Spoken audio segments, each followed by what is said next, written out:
Hola amigos, bienvenidos a Rimbel 35. ¿Qué tal estáis? Hoy me gustaría debatir una cuestión fundamental para todos los que estáis interesados en el asunto de los Anunnaki. Por supuesto, amigos, sabéis que realicé hace muchos años una saga dedicada a los dioses sumerios, a la cultura sumeria y la interacción que tuvieron estas entidades en el pasado en el seno de la cultura, de la civilización humana. Cómo afectó el paso de estos antiguos dioses alienígenas en todo lo que hoy está pasando en el mundo, cómo se ha dividido ese poder y cómo se fraccionó esas dos facciones Anunnaki, los que seguían a Enki, supuesto creador de la humanidad, el supuesto genetista que vino de las estrellas y diseñó genéticamente al ser humano, y cómo se fraccionó con Enlil, ese otro ser más bien oscuro, maligno, y que por supuesto parece que intervino incluso en la propia extinción del ser humano, en el diluvio universal, que aparece reflejado en textos y culturas muy diversas y que hablan prácticamente de lo mismo, de un diluvio que prácticamente sepultó de agua todo el planeta y extinguió toda forma de vida. Por supuesto, tenemos esas dos variantes, pero también hay una tercera y muy importante potencia dentro del tema Anunnaki, y es que no son dos líderes, sino tres. Los tres líderes Anunnaki de la antigüedad sería, en primer lugar, An, en acadio Anu. El dios An, que significa cielo en sumerio, sería el padre de todos los dioses, y era conocido también en los textos como el séptimo de los Usungal. Por supuesto, Usungal es un término que significaría magníficos dragones y que estaría diferenciado de la raza de los Anunnaki, con lo cual parece que An, tenga razón o no lo que diga Anton Parks, parece que los textos sí sugieren que efectivamente se trata de otra raza diferente, más antigua muy probablemente a la Anunna, los Anunnaki. Bien, parece ser que este sería el padre de todos los dioses, y luego vendría Enki. Enki tendría o compartiría células con su padre Anu, y después vendría Enlil. Estos tres seres, sin embargo, la división de su poder en primer lugar sería Anu, en segundo lugar Enlil y solamente en tercer lugar sería Enki. La forma de, digamos, escalonar ese poder. Esa jerarquización dentro del orden del planeta. Parece ser que en un momento dado de la historia estos seres desaparecen. Por supuesto, vemos cómo con el transcurso del tiempo van adoptando diferentes nombres a medida que van fundando diferentes religiones y sobre todo diferentes culturas y civilizaciones. Después de Egipto, parece que estos seres dejan atrás las tierras mesopotámicas y parten hacia América del Sur. De ahí vienen todas las leyendas relativas a dioses, por supuesto como Kukulcán, el dios Kukulcán que veneraban los mayas, o Quetzalcóatl en Mesoamérica, cultura mesoamericana muy importante este dios, y que aún hoy hay pueblos enteros que aún esperan el regreso de Quetzalcóatl, la serpiente emplumada. Y hoy me gustaría plantear una pregunta fundamental. Como sabéis, han existido desde siempre unas estirpes de sangre que son las que efectivamente se han ido perpetuando a lo largo de los siglos y los siglos. A través de diferentes árboles genealógicos se ha podido determinar que, por ejemplo, la monarquía europea procede de la época babilónica. Y después, por supuesto, ya podríamos hablar de las dinastías faraónicas, de ahí procederían principalmente la monarquía británica, sería la que tendría la sangre más pura de estos dioses antiguos, de estos Anunnaki. Por supuesto, hablamos de estas dinastías vinculadas a linajes oscuros, a entidades Anunnaki muy negativas que siempre han intentado usurpar la energía vital de los seres humanos, colocando a ciertas familias en los sectores más poderosos del mundo. Aquí la gran pregunta es, si en un momento dado de la historia estos dioses desaparecen, ¿cómo podemos retomar, vamos a decir, la historia? ¿Cómo podemos conocer qué fue de ellos?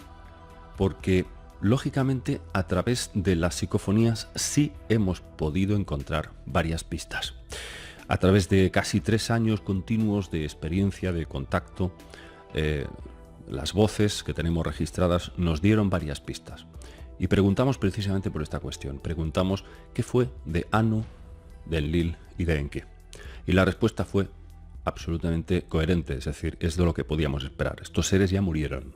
Nos dijeron que ya habían desencarnado hacía miles de años. Entonces, claro, la siguiente pregunta fue, ¿entonces estos seres siguen controlando al ser humano desde el plano en el que se encuentran? Y la respuesta fue, depende. Como diciendo, especifica. Bien, vamos a especificar y vamos a empezar por el principal, An.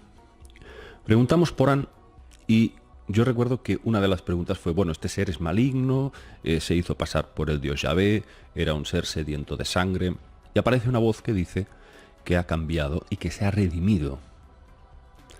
Ahí queda la cosa hasta que al cabo de un tiempo preguntamos por la identidad real de Quetzalcóatl. Les dije, quiero saber quién fue realmente Quetzalcóatl.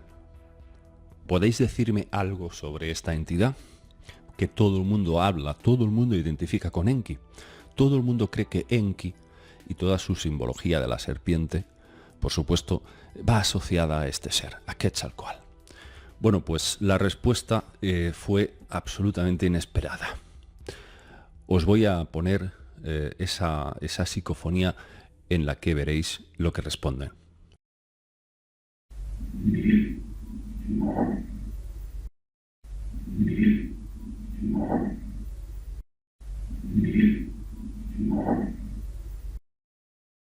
Como veis, aquí nos dicen que no era Enki, que verdaderamente Quetzalcóatl fue An.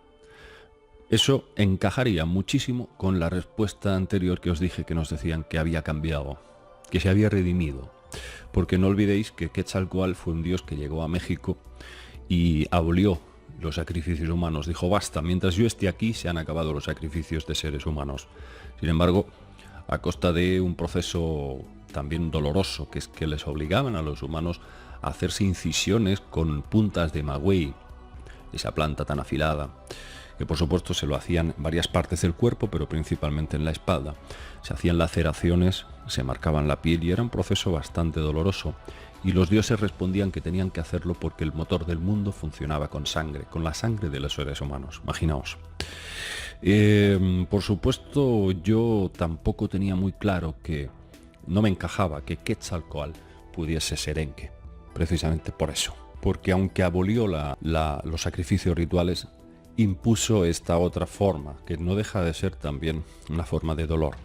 Aún así, podemos considerar que es una forma de redimirse quizás de cara a otras cuestiones mucho más malignas que conocemos del pasado de este ser.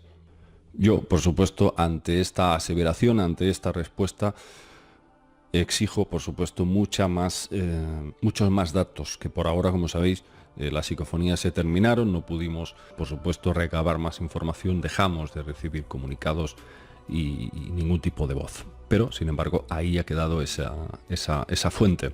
Esa fuente que, por supuesto, yo ni la creo ni la desmiento. Lo dejo archivado, lo dejo absolutamente en cuarentena. Y hablemos de Enlil, porque sobre este ser, que este sí creo que fue una de las entidades más sangrientas de toda la historia de la mitología universal, empezando también por toda la historia de los hebreos y los sacrificios.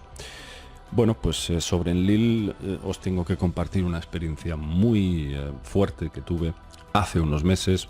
Me encontraba yo pues durmiendo, eran las 7:30 de la mañana, y de repente en mi habitación suena un estruendo espantoso, algo que tembló el suelo y las paredes. Solo os digo que sonó dentro de mi habitación, no fue algo que hubiese un vecino de al lado, no, sonó dentro de mi habitación. Me es muy difícil poder describir qué acción física fue eso. Es como si se derrumbara el suelo, algo muy muy estruendoso. Yo me levanté de un salto, lógicamente fue algo muy traumático.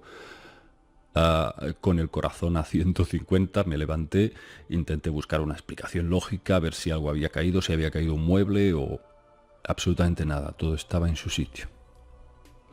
Ahí quedó la cosa y esa noche hicimos una psicofonía preguntando sobre el origen de ese estruendo.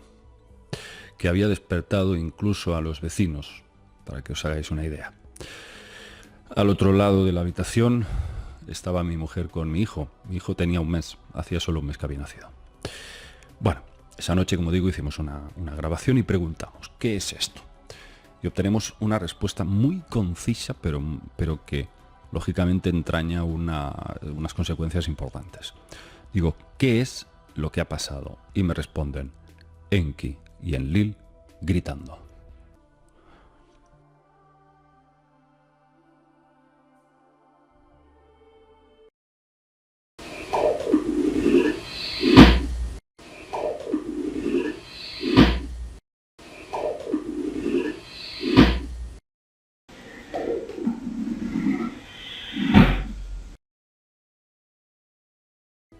Por supuesto, esto te están diciendo claramente que esas dos entidades estaban en conflicto en ese momento. Al cabo de unos días, vuelvo a preguntar sobre esta cuestión, amigos, y digo, bueno, claro, mi cerebro empieza a darle vueltas a esta cuestión. Claro, lo primero, ¿qué hace ese ser aquí? Enlil. Y si es que es así, por supuesto, yo no doy nada por hecho, amigos. Simplemente me planteo estas posibilidades en base a las voces que, parapsicológicamente hablando, están ahí registradas. Y pregunto y digo, bueno, ¿qué es lo que hace Enlil aquí, en mi casa? Y me responde, busca sirvientes. Busca sirvientes. Es decir, no sé la razón o el mecanismo o la acción que induce a esta entidad a venir aquí para, de alguna forma, intentar someter, por supuesto, quizás el hecho de ahora haber sido padre, no lo sé, cuál es la respuesta definitiva a esto, ¿no? A este hecho tan insólito, ¿no? Pero, bueno, por lo que me dan a entender las voces, parece que Enki se interpone. Se interpone y ahí es cuando se produce esa especie de escaramuza, que ya os digo que sí que, luego recordando, me pareció también, en medio de ese estruendo, oír como un par o tres de gritos. Todo esto dentro de mi habitación, imaginaos, sonó incluso como si estuviese dentro de una catedral, de una iglesia, con eco. Fue algo muy extraño, como si estuviese en otro lugar, como si estuviese en otra dimensión, vamos.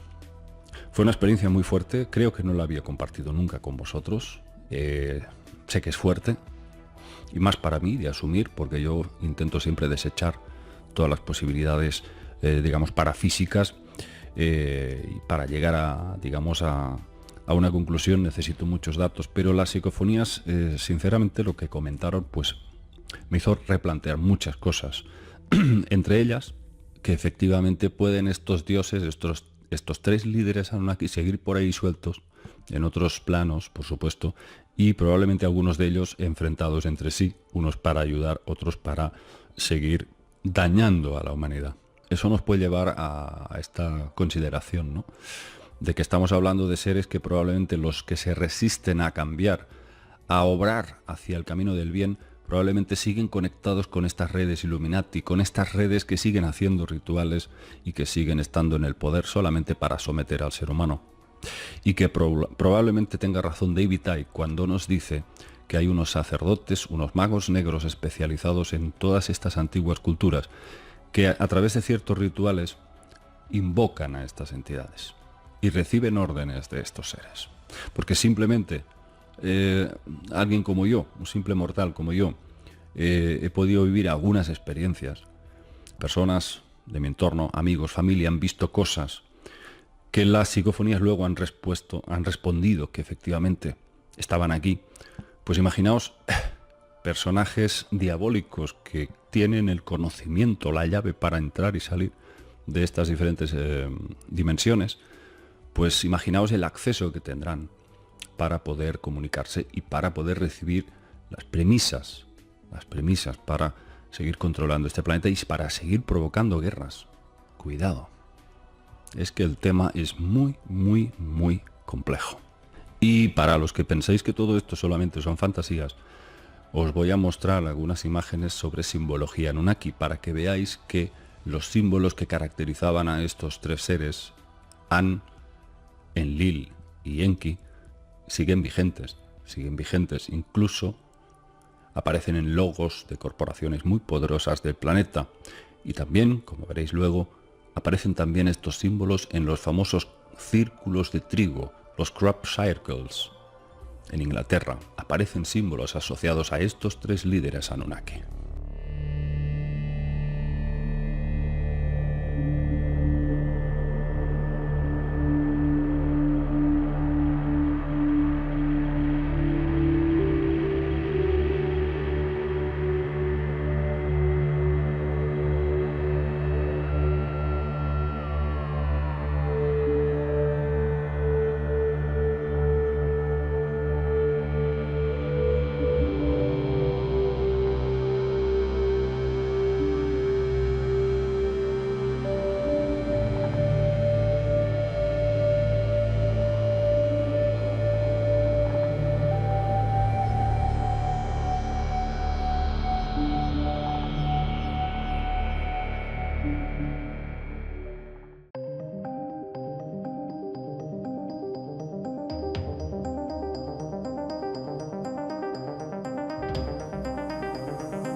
Y como conclusión final, yo os sugiero que reflexionéis todo esto, porque lo que hoy os he transmitido creo que es importante para todos, porque todos podemos ser el blanco de estos entes, de estos seres.